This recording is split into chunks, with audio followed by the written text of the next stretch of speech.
ব্রাহ্মণবাড়িয়ায় Banalata express এর প্রদর্শনী বন্ধের ঘটনায় তীব্র প্রতিক্রিয়া জানিয়েছেন ব্রাহ্মণবাড়িয়া ২ আসনের সংসদ সদস্য রুমিন ফারহানা। তিনি রাষ্ট্রের ভূমিকা নিয়ে প্রশ্ন তুলে বলেন যে রাষ্ট্র শিশু ধর্ষণ ও অপরাধ দমন করতে ব্যর্থ।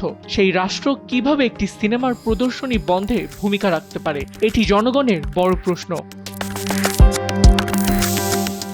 ১ জুন বিকেলে ব্রাহ্মণবাড়িয়া জেলার সরাইল উপজেলার শাহবাজপুর ইউনিয়নের শাহবাজপুর গ্রামে সর্বস্তরের জনগণ ব্যানারে আয়োজিত মানববন্ধনে তিনি এসব কথা বলেন। অনুষ্ঠানে স্থানীয় বিভিন্ন সামাজিক ও সাংস্কৃতিক সংগঠনের নেতৃত্ববৃন্দ সহ নানা শ্রেণী পেশার মানুষ অংশ নেন।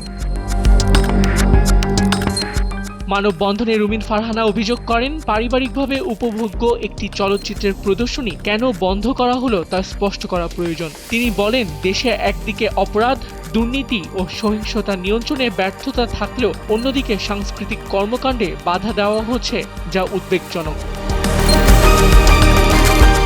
তিনি আরও বলেন, সাম্প্রতিক সময়ে মাজার ভাঙা, সহিংসতা এবং উগ্রবাদের উত্থান দেখা যাচ্ছে, যা দেশের ঐতিহ্যবাহী সাংস্কৃতিক বৈচিত্র্যের পরিপন্থী। ব্রাহ্মণবাড়িয়াকে সংস্কৃতির রাজধানী হিসেবে ধরে রাখার আহ্বান জানিয়ে তিনি স্থানীয় প্রশাসনের প্রতি সাংস্কৃতিক কর্মকাণ্ডে নির্বিঘ্নে চালানোর ব্যবস্থা নিশ্চিত করার অনুরোধ জানান।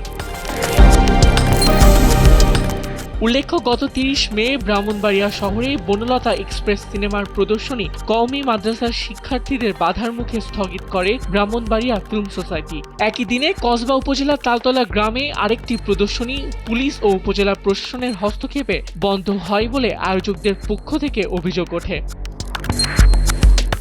আবিদ খান, সময়ের আলো।